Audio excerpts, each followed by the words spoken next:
नमस्कार।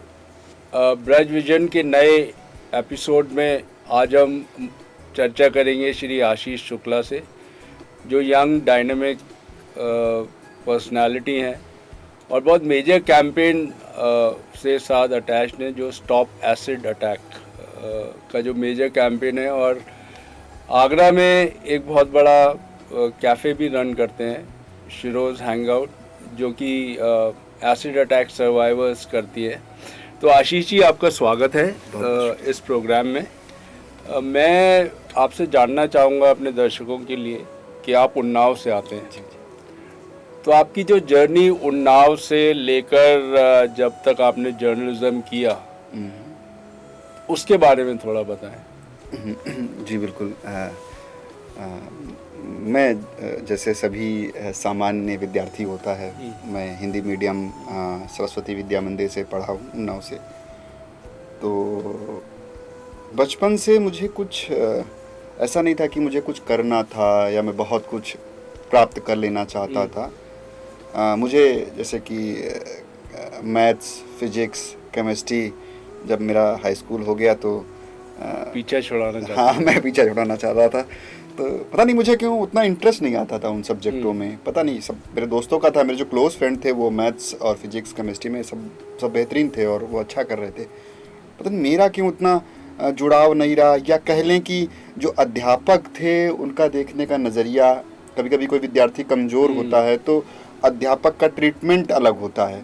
वो बेहतर स्टूडेंट के साथ ज़्यादा बेहतर बिहेव करते हैं, और जो सब्जेक्ट में कम है तो शायद मेरे स्कूल में थोड़ा सा जो टीचर थे, अध्यापक मैथ के थे या फिर और भी साइंस स्ट्रीम के जो भी अध्यापक थे, उनका नज़रिया शायद कमज़ोर स्टूडेंट या फिर उस विषय में जो कमज़ोर है उनको पता नहीं अजीब दृष्टि से देखते थे और उनको मैं कह सकता हूँ बेइज्जती जैसी करते थे। तो शायद मेरा रुझान, मैंने सोचा कि तो मैंने सोचा कि इन सब्जेक्टों को मैं नहीं लूँगा जो मैं अब सोच पाता हूँ, देख पाता हूँ। तो मैंने 11th में और 12th में कॉमर्स स्ट्रीम चुन लिया। और मैं ये भी सोचता था कि बिजनेस करके बहुत कुछ किया जा सकता है, और जब धनी अर्जन करना है तो वो आप बिजनेस करके भी कर सकते हैं। अब बालपन या कह सकते हैं टीनेजर में आपकी समझ अलग होती है, तो बिजनेस सरल। आपकी फैमिली का कोई प्रेशर नहीं था कि ये करना है आपने? ये नहीं, जब मैंने स्ट्रीम चेंज करने का प्रयास किया तो मेरे घर में अध्यापक आए, हमारे जो भी टीचर थे, हाँ, और उन्होंने पिताजी को कन्विंस करने का प्रयास किया। तो पिताजी ने कहा कि देखिए, मैं इसके साथ इतना समय तो व्यतीत नहीं करता हूँ, बल्कि ज़्यादा समय तो स्कूल में व्यतीत करता है। जब आप लोग इसे कन्विंस नहीं कर पाए तो मैं नहीं कहूँगा कि मेरे कहने पर ये ले। अगर ये ले भी लेता है तो भविष्य में अगर कुछ ना कर पाए तो मेरे ऊपर सब चीज़ें आएंगी। तो वो फिर 11th और 12th हमने किया, और उसके बाद मुझे लगा कि मेरे पिताजी का कहने का मतलब ये था कि तुम पढ़ाई कर सकते हो आगे और कुछ पढ़ना चाहो, मगर मेरा फोकस था कि मैं बिजनेस करूं 12th करने के बाद। तो मैंने कुछ शुरू किया, मैंने कंप्यूटर का काम शुरू किया, कंप्यूटर क्लासेस लेता था, कंप्यूटर सेल्स करता था, कंप्यूटर रिपेयर करता था। इन सेंस हमने एक टीम बनाई। मतलब आपने एक स्टार्टअप इंडिया जो अभी है वो 2010 में 9 में आपने स्टार्ट किया था। और मैं उस समय गांव के हिसाब से मेरा जो घर है इस समय वो 9 में है, और मेरा वहाँ से गांव करीब 30 किलोमीटर दूर है। तो मैंने वहाँ पर शुरू किया था, एक टाउन एरिया है वो। तो मैं मतलब उस हिसाब से, गांव के हिसाब से मैं कमा भी रहा था। मगर मुझे उस समय 1 साल बीतने के बाद मुझे रियलाइजेशन खुद से हुआ। मुझे अखबार पढ़ने की आदत थी, मैं सुबह उठता था, अखबार जरूर पढ़ता था। तो मुझे रियलाइज़ हुआ कि मैं जो है कुछ ज्ञान अर्जन नहीं कर पा रहा हूँ। तब आपने जर्नलिज्म की तरफ, तो जागरण में एक सप्लीमेंट आता था जोश करके, जोश अभी भी आता है। जी, तो मैंने पढ़ा, उसमें लिखा था कि पत्रकार कैसे बने। तो पता नहीं, शायद मेरे बैक ऑफ माइंड में, दिमाग में बात चलती रही होगी कि पत्रकार बनना है, या फिर मैं जो टीवी जर्नलिस्ट मैं देखता रहा हूँ, मुझे लगता था मैं बोल सकता हूँ। और मैं तो अपने मोहल्ले में बोलने की वजह से, वाचाल होने की वजह से पॉपुलर था। और मेरी जो बातचीत है बच्चों से ज़्यादा अपने मोहल्ले के जो सीनियर्स होते हैं उनसे ज़्यादा होती रही। तो मुझे लगा कि हाँ, मैं कोर्स कर सकता हूँ। तो मैंने पिताजी से शेयर किया, माताजी से शेयर किया। तो पिताजी को तो ज़्यादा जानकारी नहीं थी, उनको लगा था पत्रकार क्या होता है, पत्रकार का ना कोई सैलरी होती है ना कोई। आपने जर्नलिज्म कहाँ से? मैंने किया है नोएडा से। नोएडा से जागरण का एक कॉलेज है, Jagran institute management and mass communication से, जिम्स करके, तो वहाँ से मैंने ग्रेजुएशन किया है। उसके बाद फिर आप दो पोर्टल में आपने जी काम जी किया। जी, हम लोगों का सर्किल ऐसा था कि मुझे एक दो जगह से लिखने का ऑफ़र आया कि आप पढ़ रहे हैं तो आप लिख भी सकते हैं, तो मैंने वहाँ पर आर्टिकल लिखना शुरू किया। एक में फिर हमारे एक मित्र के भाई थे, उन्होंने एक इनिशिएटिव लिया था रफ्तार लाइव करके, उसमें वेब नया था और वेब में बहुत कुछ हो रहा था, तो उन्होंने कहा कि आप इसमें काम करें तो कुछ आप इसमें पद भी ले लें। फिर आपने इंडिया अगेंस्ट करप्शन जी जी मूवमेंट स्टार्ट हाँ। हुआ, तो वो ट्रांसफॉर्मेशन कैसे हुआ? बिकॉज आपका जो ध्येय था पहले धन अर्जन करना जी और जी आप लर्निंग भी करना, तो आप जी जी जर्नलिज्म में आए और जर्नलिज्म में जहाँ आप थे नोएडा में, which is one of the best centre, Delhi के करीब है और सारे लोग वहीं होते हैं। जी। तो फिर आप इंडिया अगेंस्ट करप्शन का जो आपका ग्रेजुएशन हुआ, वो क्या मोटिवेशन फैक्टर था? वो कह सकते हैं संगत का असर था। मैं जिस रूम में रहता था वो हमारे ही जनपद के रहने वाले थे और वो मेडिकल रिप्रेजेंटेटिव थे, तो उनके मोहल्ले के रहने वाले थे असीम त्रिवेदी। अच्छा। कार्टूनिस्ट, तो वो जब भी दिल्ली आते थे तो वो हमारे रूम पे रुकते थे। अच्छा। तो उनकी बातचीत क्योंकि वो अधिक जानकारी रखते थे, हम लोगों से बेहतर जानकारी रखते थे, चीज़ों की समझ, विषय की समझ ज़्यादा उनकी थी। तो जब कैंपेन शुरू हुआ, तो क्योंकि वो कैंपेन का हिस्सा बनना चाहते थे और वो जब भी आते थे तो हम लोगों से कहते थे कि जुड़िए और चलिए साथ में, जुड़िए नहीं, चलो चल रहे हैं हम भी, आप भी चलिए। तो उसी बीच मेरे हाथ में कैमरा लग चुका था। अच्छा। हमारे मित्र का नवीन नाम है उनका। तो मैं उनका कैमरा लेके, फोटोग्राफी का मुझे शौक हो गया था, तो मैं उनका कैमरा लेके उनकी फ़ोटो, कैंपेन की फ़ोटो खींचना, असीम जी के साथ जो भी कैंपेन साथ में वो जुड़े थे उनकी फ़ोटो खींचना और तमाम फ़ोटोग्राफ करना मुझे अच्छा लग रहा था, तो मैं उस कैंपेन में यूँ एंटर किया। पर एक उस समय आपको ज़रूर चैलेंज रहा होगा कि लाइवलीहुड का कैसे आपने बैलेंस किया? मुझे लगता है कि उस समय पिताजी मुझे कुछ पैसा भेजते थे और तो खाने पीने का तो वहाँ से एडजस्ट हो जाता था और कोई ज़्यादा धन की ज़रूरत नहीं लगी मुझे उस समय कि बहुत लेविश लाइफ जीना है या फिर उस तरह से चीज़ों को देखना, कभी इस तरह हमने सोचा भी नहीं। उसके बाद कुछ दोस्त यार, कहीं कुछ अच्छा के दोस्त यारों ने खिला दिया, तो दोस्त की संगत, मतलब संघर्ष। हाँ। आप मतलब मेंटली प्रिपेयर्ड थे कि आप इंडिया अगेंस्ट करप्शन के मूवमेंट में जा रहे हैं, तो संघर्ष करना पड़ेगा, सब तरीके से संघर्ष। हाँ, संघर्ष करना पड़ेगा और बहुत ऐसा कोई संघर्ष भी नहीं रहा कि बहुत यातनाएं झेली हूँ। नॉर्मल संघर्ष सबके जीवन में होते हैं कि एग्जाम्पल के तौर पे संघर्ष मैं कह सकता हूँ कि जो संघर्ष था, मेन संघर्ष था, वो इस अभियान के दौरान शुरू हुआ जब स्टॉप एसिड एक्ट कैंपेन शुरू किया, क्योंकि तब पिताजी की तरफ से भी मतलब उन्होंने कहना शुरू कर दिया था कि जॉब्स वगैरह आप ढूंढिए, देखिए, मगर उन्होंने कन्विंस कर लिया था उनको हमने कि कुछ समय तक तो आप सपोर्ट हमें कर ही सकते हैं। तो क्योंकि हमें भी फ्यूचर का नहीं पता था कि हम क्या करेंगे और इस अभियान के ज़रिए क्या होगा, तो इंडिया अगेंस्ट करप्शन तक तो इतना संघर्ष नहीं था, मैं कह सकता हूँ। पर निर्भया मूवमेंट के समय तो काफ़ी संघर्ष रहा होगा। हाँ, उस समय क्योंकि चीज़ें बदल गई थी, तो हाँ, दिक्कत क्या होती थी, खाने की दिक्कत होती थी, जो मुख्यतः दिक्कत थी वो खाने की थी कि एक टाइम भोजन करते थे, क्योंकि ऐसा भी कह सकते हैं रूटीन ऐसा था कि हम लोग रात भर काम करते थे तो दोपहर स्किप हो जाती थी और फिर एक टाइम का भोजन बनाते थे और ज़्यादातर चाय। पर आप ग्रुप में साथ में थे, आपके और भी फ्रेंड्स जी, आलोक जी थे, असीम जी थे और हमारे जो पार्टनर थे, रूम पार्टनर थे, मनीष जी थे, तो वो के संगत के असर होने की वजह से समय कट गया। मतलब वो ऐसा कभी नहीं लगा कि उसको दुख की तरह कभी महसूस हम लोगों ने नहीं। पर आपका जो मोमेंटो था संघर्ष का, उसमें शायद दुख बहुत दूर था, क्योंकि आप दूसरों के दुखों के लिए संघर्ष कर रहे थे। हाँ, मुझे लगता है कि एक प्रोसेस था, उस प्रोसेस में मैं इन्वॉल्व हुआ और शायद वो लर्निंग, क्योंकि असीम जी जितना मिनिमलिस्टिक रहते थे, बहुत मिनिमल चीज़ों में रहना, जीवन व्यतीत करना, वो शायद हमें प्रेरणा, वो एक बहुत बड़ी लर्निंग। हाँ, शायद हम चाहते कि हम भी बेहतर कपड़े पहने। हम लोगों ने शायद 3 कुर्ते मैंने सिलवाए थे, वो 3 कुर्ते शायद मुझे लगता है 3-4 साल चले होंगे।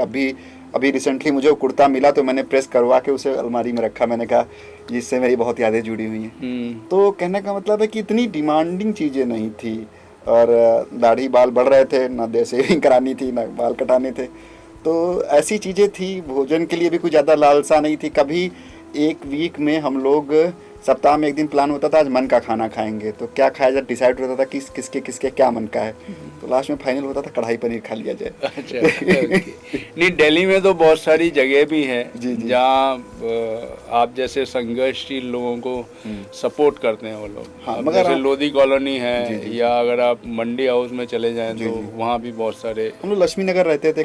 काफ़ी सस्ता वो भी था। 25 रुपए की थाली उस समय मिलती थी, तो 3 सब्जी होती थी, रोटी चावल होता था। तो उसमें हम लोग सस्ती जगह ही रहते थे। एक रूम था जिसका किराया 1500 में देता था, 1500 शायद मनीष जी देते थे, 3000 रुपये किराया होता था, और उसमें 3-4 जब आप निर्भया कांड के बाद जब आप संघर्ष कर रहे थे, तो ये एसिड अटैक सर्वाइवर्स का जो आइडिया है वो किधर से आपको है?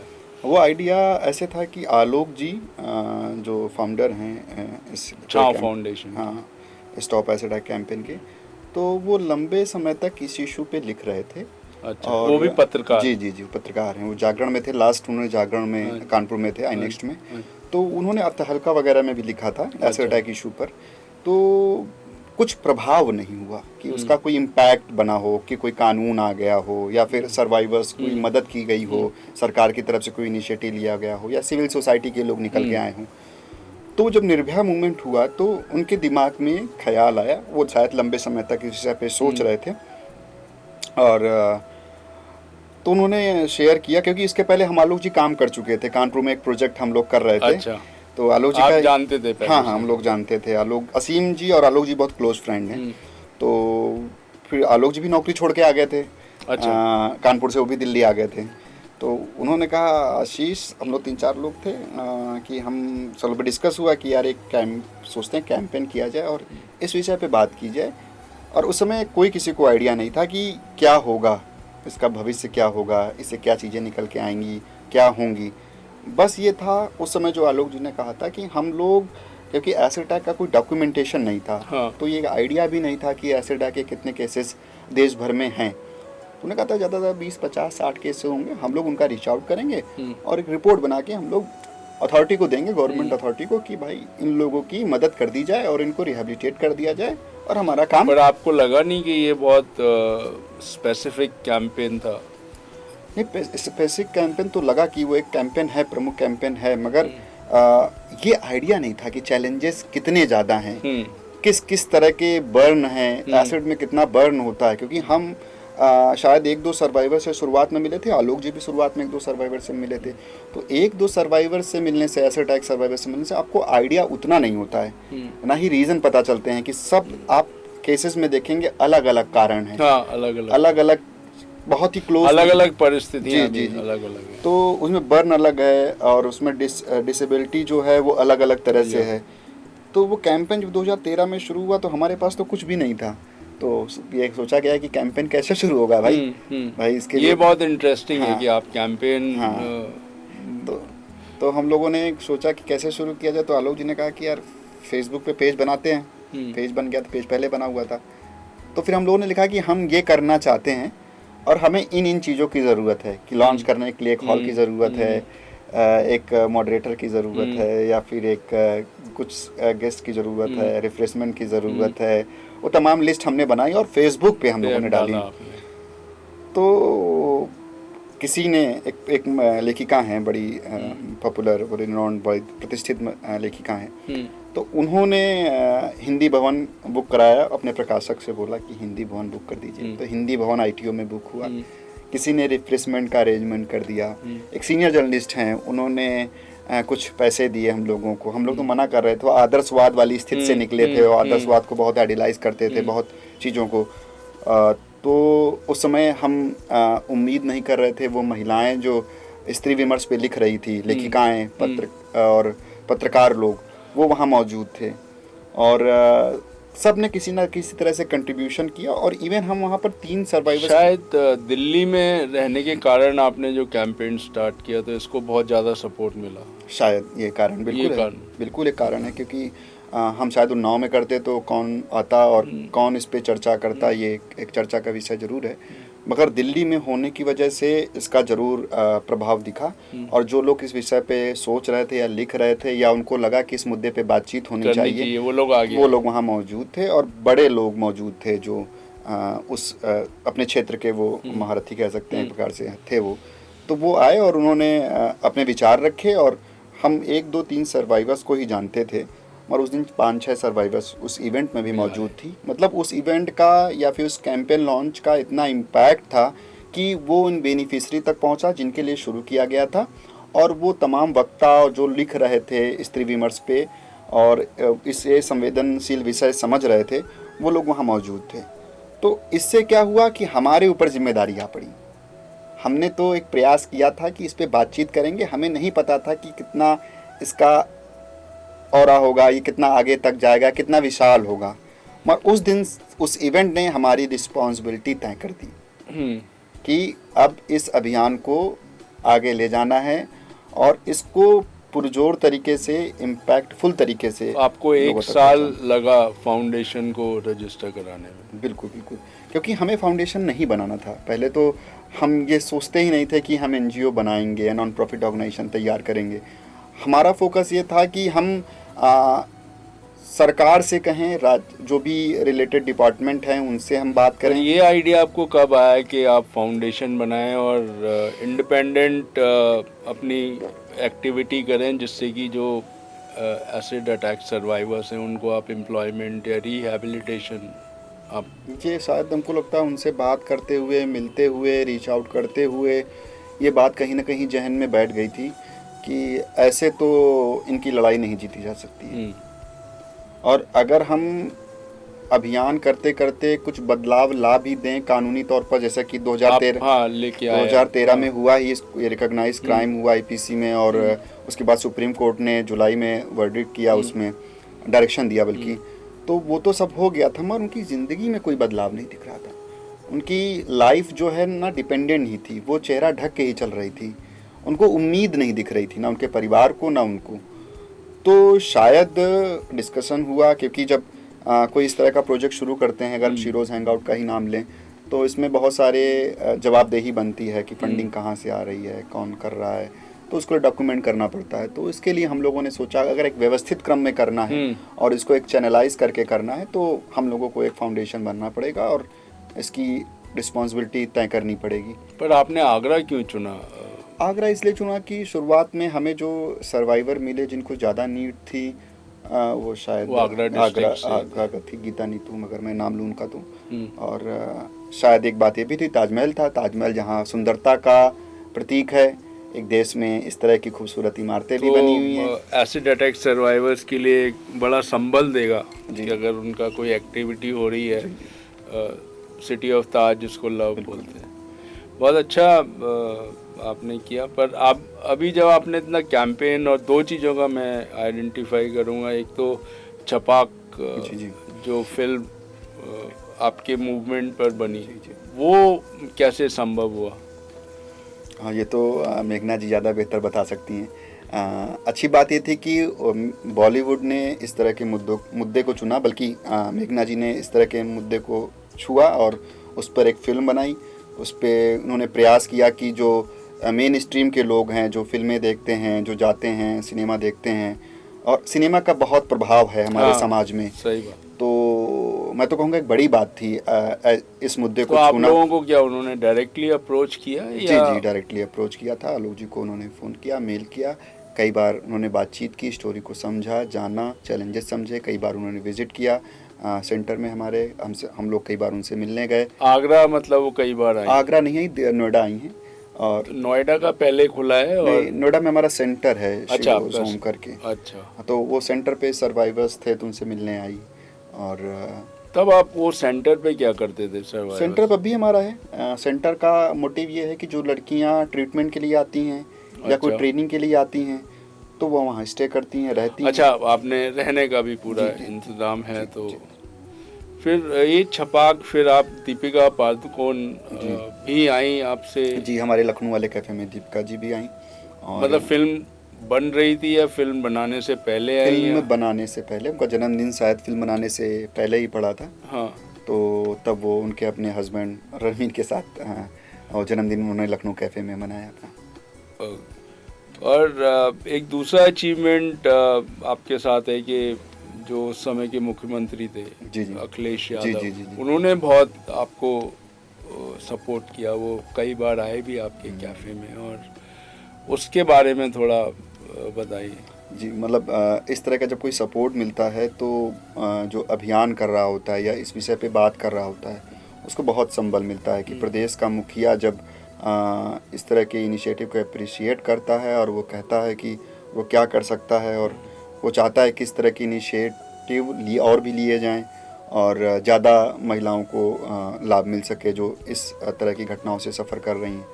तो वो आगरा कैफ़े कई बार एक बार विज़िट किया, उन्होंने जाना सिचुएशन कि ऐसा ऐसा है, और तो उन्होंने कहा कि हम चाहते हैं कि लखनऊ में भी इस तरह का कैफ़े खुले। तो उन्होंने हमें जगह दी और कुछ फंडिंग दी और हमने वहाँ कैफ़े में शुरू किया। तो हम ये कह सकते हैं कि हम 5-6 लड़कियों के साथ आगरा में काम कर रहे थे। हमने लखनऊ में 18 लड़कियों को जॉब दिया। ये 18 लड़कियां उसी एरिया से जी जी जी, बिल्कुल उत्तर प्रदेश से सभी रहने वाली लड़कियाँ। नहीं, ईस्टर्न उत्तर प्रदेश से? जी जी, या ईस्टर्न भी हैं, बिजनौर से भी थी लोग, बिजनौर से भी लोग थे, मतलब हापुड़ से लोग हैं, बागपत से हैं। तो हम प्रयास ये करते हैं क्योंकि चैलेंज ये है कि हर जगह कैफ़े नहीं खोले जा सकते हैं, और जिन लोगों को नीड है और जो कैपेबल हैं कैफ़े में काम करने के लिए, उनको हम वहाँ पर इनरोल करते हैं। पहले उनकी ट्रेनिंग होती है, फिर उसके बाद उनको कुछ समय के लिए ट्रेनिंग पे रखा जाता है, फिर उनको इनरोल किया जाता है कि आप इस कैफ़े में काम करने के लिए। आप अप्रोच कैसे करते हैं जो एसिड अटैक सर्वाइवर्स हैं, या वो लोग, उनको पता होता है आपका कैंपेन है तो दे अप्रोच यू? देखिए, आपके नंबर्स फ्लैश्ड आउट हैं सोशल मीडिया पे, या गवर्नमेंट एजेंसीज भी आपका नंबर देती हैं कि भाई जैसे बिजनौर में कोई एसिड अटैक हुआ और उसके बाद एडमिनिस्ट्रेशन आपको कॉल करता है और पूछता है कि भाई ये सर्वाइवर है, इसका रिहेबिलिटेशन करना है, व्हाट कैन, मतलब how do you reach out these people? देखिए, हमारा एक पूरा कार्यक्रम है रीच आउट का, जिसमें हम सर्वाइवर्स को रीच आउट करते हैं और उन तक पहुंचते हैं। जैसे कभी कोई केस रिपोर्ट होता है, एग्जांपल के लिए रिसेंटली कोई केस रिपोर्ट हो और हम उस तक पहुंचने का प्रयास करते हैं। अभी हमारा रीच आउट प्रोग्राम बंद है, अभी दोबारा से हम लोग शुरू करने वाले हैं। तो उसमें क्या होता है कि जब भी कोई सूचना मिलती है तो हमारा जो डिपार्टमेंट होता है, जैसे कि मैं देख रहा हूँ या लोग जी देख रहे हैं, तो वो तुरंत एक मीटिंग बुलाई जाती है। मीटिंग बुलाने के बाद उस पर जो भी रीच आउट टीम के सदस्य होते हैं उनको ड्यूटी असाइन की जाती है कि आप जर्नलिस्ट से बात करें, आप नंबर निकालें, नंबर निकालने के बाद सर्वाइवर्स की फैमिली का नंबर निकालें। देन उसके बाद हम लोग प्लान करते हैं, अगर उसके यहाँ जाना है तो जाते हैं, या फिर उसे बुलाना है तो उसे बुलाते हैं और बेहतर ट्रीटमेंट के लिए प्रोसीड करते हैं। या फिर जैसे कि आपने कहा कि डिपार्टमेंट द्वारा, तो 2016 में जब कैफ़े खुला था तो महिला विभाग द्वारा एक नंबर जारी किया गया था हमारी टीम का ही, कि जो ऐसी कोई सर्वाइवर्स है जॉब के लिए देख रही है, ट्रीटमेंट के लिए देख रही है, तो इस नंबर पे फ़ोन करें। तो जैसे शिरोज़ खुलने के बाद तो बहुत सारे सर्वाइवर्स हमें भी अप्रोच करते हैं, हम भी ढूंढते हैं। हमारे पास एक लिस्ट होती है, जब भी कोई एसिड अटैक होता है तो उसका हम रिकॉर्ड बनाते हैं। उस रिकॉर्ड के थ्रू जब भी हमें कोई रीच आउट करना होता है, कुछ भी करना होता है, तो वो डिटेल हम देखते हैं और उसके बाद रीच आउट करते हैं। देखिए, आप बहुत सेंसिटिव इशू को आप हैंडल करते हैं। जो आपकी टीम है, जो रीच आउट टीम है, क्या उसको आप ट्रेनिंग देते हैं या उन्होंने कुछ स्पेशल कोर्स किया होता है? उसके बारे में थोड़ा। रीच आउट की टीम में खासकर या तो मैं रहता हूँ, मतलब हम देखते हैं, या तो आलोक जी देखते हैं। तो लीडिंग पोजीशन पे हम में से कोई एक व्यक्ति रहता है। तो वहाँ पर जो भी हमारे साथ ट्रेनिंग करता है, जो हमारे साथ रहता है, जो हमें असिस्ट करता है, उसको हम लोग जगह जगह बताते हैं। हमने जब भी कहते हैं कि आपको कोई दिक्कत आ रही है तो आप फ़ोन मुझे करें या मुझे उसका नंबर दे दें, मैं उससे बात कर लूँ अगर आपसे बात नहीं हो पा रही। तो बहुत संवेदनशील रहता है। तो हम लगातार जो भी हमारे साथ काम कर रहा होता है रीच आउट टीम में, हम उन्हें लगातार समझाते हैं। इवन रीच आउट टीम में 2 सर्वाइवर ज़रूर रहती हैं जो उनको पता होता है कैसे हैंडल करना है, कैसे बातचीत करनी है, कैसे मिलने जाना है, मिलके क्या बात कहनी है, क्योंकि उन्होंने उस घटना को झेला है तो उनको ज़्यादा पता है कैसे हैंडल करना है। तो ये बात का विशेष ध्यान रखा गया है हमारी टीम में कि 2 एसिड अटैक सर्वाइवर्स हों जो टीम का हिस्सा हैं, जो आसानी से, जो नई सर्वाइवर है जिसका दुर्घटना हुई है तो उसे आसानी से काउंसिल किया जा सके और उसको रीच आउट। आपकी जो छाँव फाउंडेशन है वो क्या प्रोएक्टिव भी एजुकेट करती है? जैसे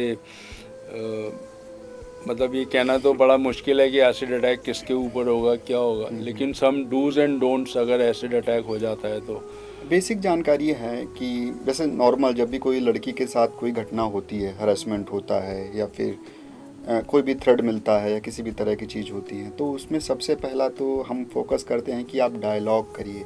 डायलॉग, अभी आपके साथ कोई लड़का पीछा कर रहा है या फिर आपको धमकी दे रहा है या आपको परेशान कर रहा है, फ़ोन कर रहा है बार बार, तो अपने माता पिता को ज़रूर बताइए। अब इस डर में लड़कियां नहीं बताती हैं कि शायद बताएंगी तो घर से बाहर निकलना बंद हो जाएगा या फिर उनकी पढ़ाई रोक दी जाएगी। ऐसे बहुत कारण की वजह से वो घर में नहीं बताती हैं। और तो हम ये प्रयास करते हैं कि डायलॉग बहुत ज़रूरी है। इवन जब हम स्कूल और कॉलेज में जाते हैं तो लड़के और लड़की को दोनों तरीके से हम बताते हैं कि इस घटना का इम्पैक्ट क्या है और इसके प्रभाव क्या हैं, तो जिससे कि जब भी कोई इस तरह की घटना के बारे में सोचे भी तो उसको पहले इस चीज़ों के बारे में पता हो, इसकी सज़ा के बारे में और इसके प्रभाव के बारे में। और लड़कियों को खासकर ये पता हो कि हमें डायलॉग नहीं बंद करना है। इवन कभी कभी ये बात ऐसे है कि कभी कोई लड़की से लड़का कोई कुछ कहता है तो लड़की नहीं सुनती है या फिर जवाब नहीं देती है। तो सबसे बड़ा जो मुझे रीज़न समझ में आया कि डायलॉग, जब भी कोई लड़का लड़की के ऊपर एसिड अटैक करता है तो कम्युनिकेशन गैप एक बड़ा कारण है। शायद उस बात को अगर समझा जाए, जाना जाए तो उस घटना को रोका जा सकता है। तो इसलिए हम ये प्रयास करते हैं कि वो डायलॉग टूटे नहीं। खासकर वो अगर अपने जो करीबी, शायद दोस्त होगा उसका या उसकी माँ उसके करीब होगी या उसका पिता उसके करीब होगा, तो उससे बात शेयर करें तो शायद उस घटना को रोका जा सकता है। और शायद वो लड़का जिसने लड़की को प्रपोज़ किया है, अगर उस कॉन्टेक्स्ट में हम बात करें तो लड़की को शायद उस बात को सही से कहना चाहिए, उसको डिलीवर करना चाहिए पूरी अच्छी तरीके से, तो शायद वो बात उसे समझ में आ। कभी कभी क्या होता है कि कोई लड़का प्रपोज़ करता है, अगर इस संदर्भ में हम बात करें तो वहाँ लड़की डिनाई कर देती है, वहाँ से कम्युनिकेशन बंद हो जाता है, उसके बाद कोई संवाद नहीं होता है। शायद अगर वो संवाद ऐसा कि वो लड़की पूरी बात अपनी रखे, अपनी पूरी बात कहे कि क्यों ऐसा है जो वो संभव नहीं है या फिर वो ऐसे चीज़ों को नहीं देखती, वो बहुत सॉफ्ट भाषा हो सकती है और बहुत आसान भाषा हो सकती है जिससे शायद सामने वाले को समझ में आए। आपके एक्सपीरियंस से जो एसिड अटैक हैं वो रूरल एरिया में ज़्यादा हैं या अर्बन एरिया में ज़्यादा? रूरल एरिया में, अगर आप फैक्ट वाइज बात करेंगे तो रूरल एरिया में, और ख़ासकर एक जियोग्राफिकल बात करेंगे तो डेटा अगर देखेंगे तो आपको दिखेगा उत्तर प्रदेश, बिहार, पश्चिम बंगाल, यहाँ पर घटनाएं ज़्यादा होती हैं। और मेजर कारण वन साइडेड अफेयर? हाँ, ज़्यादातर यही है, जेलस है या फिर वन साइडेड लव है। और बहुत सारे तरह तरह के भी केसेस आते हैं, मगर ज़्यादातर अगर आप देखेंगे नंबर वाइज तो यही घटना है। और ये भी एक बात मैं इसमें जोड़ना चाहूँगा कि ये जेंडर बायस्ड वायलेंस अब नहीं रहा है, पहले भी शायद नहीं रहा होगा क्योंकि स्टडी नहीं थी, अब तो हमारे पास डेटा भी है। तो ये पुरुषों पे भी होता है और ये भारत में नहीं, भारत के बाहर देशों में भी होता है। मगर भारत में क्योंकि साउथ एशियन कंट्रीज़ में लंबे समय तक ये घटनाएं रिपोर्ट होती रही हैं, पाई गई हैं, तो यहाँ पर ज़्यादा प्रभाव दिखता है इन घटनाओं का। इसका लीगल एस्पेक्ट पे थोड़ा अगर आप लाइट डालेंगे, जब एसिड अटैक हो जाता है तो जो एसिड अटैक सर्वाइवर है उसको क्या गवर्नमेंट की सपोर्ट अवेलेबल है और पुलिस उसमें क्या रोल प्ले करती है? देखिए, पहली जब भी इस तरह की घटना होती है तो पुलिस का जो रोल है FIR दर्ज करने का, जो 326A में रजिस्टर्ड होगी IPC की, और ये नॉन बेलेबल ऑफेंस है, इसमें बेल मिलने का प्रावधान नहीं है और सज़ा जो है मिनिमम जो है 10 साल है, 10 साल से कम की सज़ा नहीं होनी है। और लाभ अगर जो बेनिफिशरी है स्टेट का, उसको मिनिमम कंपनसेशन 3 लाख रुपए मिलना है और वो विद इन 90 डेज़ में मिल जाना है। 1 लाख रुपए 15 दिन के अंदर देने होते हैं और 2 लाख रुपए वो आपको यही 90 दिनों के अंदर, 3 महीने के अंदर देने होते हैं। Medical treatment free of cost है। फर्स्ट एड के लिए कोई भी हॉस्पिटल डिनाई नहीं कर सकता है। आप किसी भी नज़दीकी हॉस्पिटल में ले जा सकते हैं और उसका इलाज करा सकते हैं। अगर वो ऐसा मना करता है तो उसे सुसंगत धाराओं में उसके ऊपर, हॉस्पिटल के ऊपर कार्रवाई होगी। क्या सरकार की तरफ से काउंसलिंग की फैसिलिटी भी है जो, क्योंकि इनका जो रिहैबिलिटेशन है, जी, आप तो एक कैंपेन चला रहे हैं लेकिन सब जगह छाँव फाउंडेशन प्रेजेंट नहीं हो सकती। जी जी। तो क्या सरकार की तरफ से काउंसलर्स अपॉइंट होते हैं जो इन एसिड अटैक सर्वाइवर्स को काउंसल करते हैं, और क्या सरकार की कोई ऐसी स्कीम है जिसमें इनको रिहैबिलिटेशन कराया जाता है? ऐसी कोई स्कीम नहीं है, और बल्कि मैं तो कहूँगा कि होनी चाहिए। बहुत ज़रूरी चीज़ है काउंसलिंग, खासकर जब इस तरह की घटनाएं होती हैं तो वहाँ पर एक मेंटल सपोर्ट की बहुत ज़रूरत होती है, साइकोलॉजिकल सपोर्ट की बहुत ज़रूरत होती है, जिससे कि उसके उस घटना को ओवरकम किया जा सके मेंटली। तो ऐसी कोई सुविधा नहीं है कि जिससे कि कोई उसको अवेल कर सके। तो काफ़ी टफ है, खासकर अगर मान लीजिए कि कोई घटना बस्ती में होती है, देवरिया में होती है, या मान लीजिए बागपत में होती है, हापुड़ में होती है, कहीं भी होती है, तो कोई भी सुविधा नहीं है कि वो काउंसलर को अप्रोच कर सके डिस्ट्रिक्ट हॉस्पिटल में। ऐसे क्या आपने ये जो नीड है इसके लिए सरकार से या सुप्रीम कोर्ट में आपने कोई रिप्रेजेंटेशन किया है? जो नहीं, सरकार, सुप्रीम कोर्ट में तो हमने नहीं किया, मगर सरकार से हमने कहा है, इसकी बात रखी है कि हॉस्पिटल्स हो, बल्कि हमने तो एक स्पेशल हॉस्पिटल की भी डिमांड की है कि एसिड अटैक सर्वाइवर्स के लिए, जैसे कैंसर पेशेंट्स के लिए स्पेशल हॉस्पिटल्स होते हैं, वैसे एसिड अटैक सर्वाइवर्स के लिए एक राज्य में एक हॉस्पिटल तो डेडिकेट करना चाहिए। पहले तो प्रिवेंशन पे काम करना चाहिए। अगर प्रिवेंशन नहीं, मतलब वो तो लंबा प्रोसेस है, वो एजुकेट करना है, अवेयर करना है लोगों को, तब जाके संभव हो पाएगा। तो जितने भी सर्वाइवर्स हैं उनको एक असिस्टेंस की ज़रूरत तो है ही। तो वो एक हॉस्पिटल केयर हो, शायद वो कम बेडों का हॉस्पिटल हो सकता है, मगर उसमें ये काउंसलर्स, रिहैबिलिटेशन जैसा मॉडल होना चाहिए जहाँ पर उनको प्रॉपरली रिहैबिलिटेट करके निकाला जाए बाहर। आप ब्रज क्षेत्र में कार्य कर रहे हैं बहुत दिनों से जी। तो आपको क्या इमेजिन करते हैं कि ब्रज क्षेत्र कैसा नेक्स्ट 25 इयर्स में कैसा होगा? क्योंकि आप बिल्कुल हार्डकोर लोगों से भी आप मिलते हैं। जी। आप इंटरनेशनल टूरिस्ट से भी मिलते हैं, आपके जी। कैफ़े में बहुत इंटरनेशनल टूरिस्ट भी आते हैं। जी। और काफ़ी सोशल ऑर्गेनाइजेशन भी आपसे मिलती हैं। जी।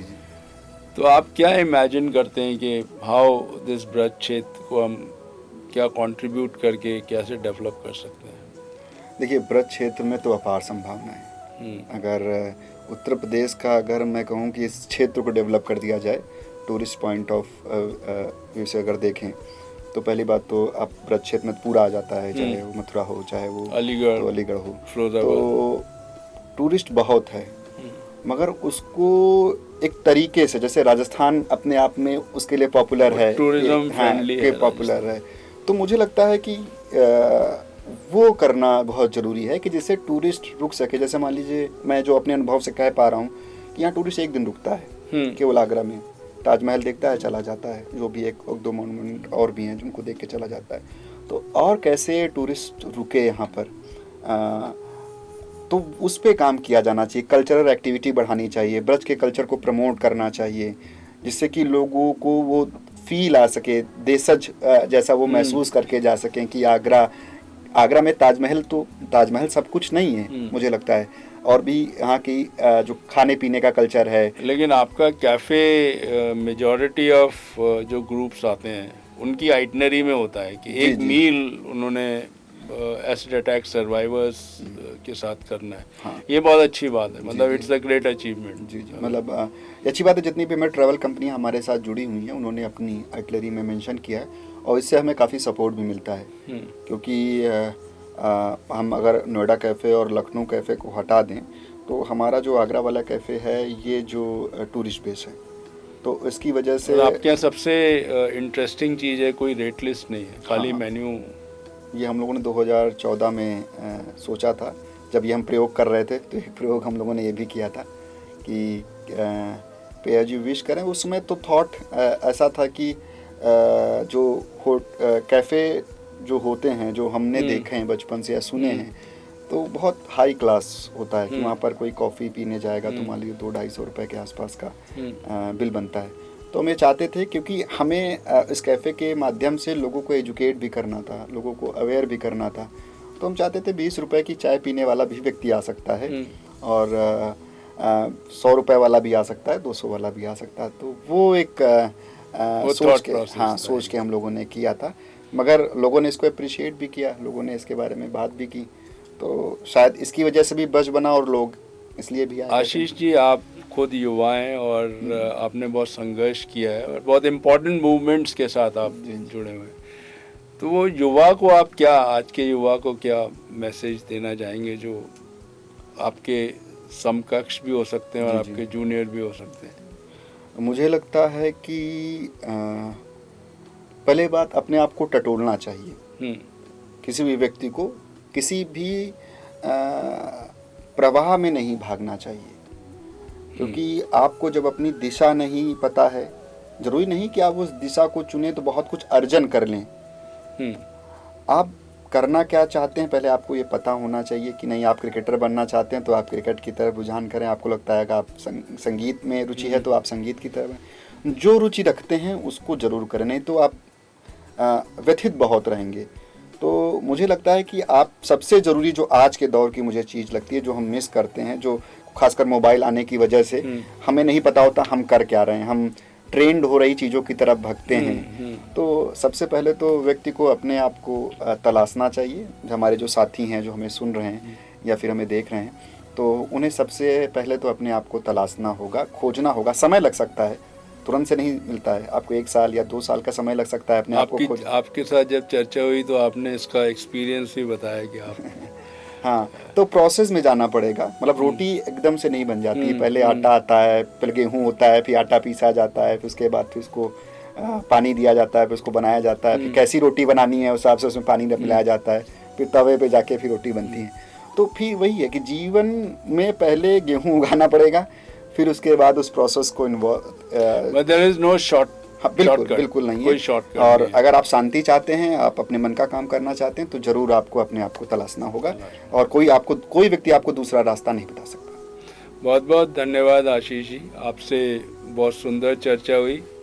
आशा है हमारे दर्शकों को और सुनने वालों को भी आशीष जी के जो थॉट्स हैं वो पसंद आए होंगे। हम फिर मिलेंगे अगले एपिसोड पे। धन्यवाद।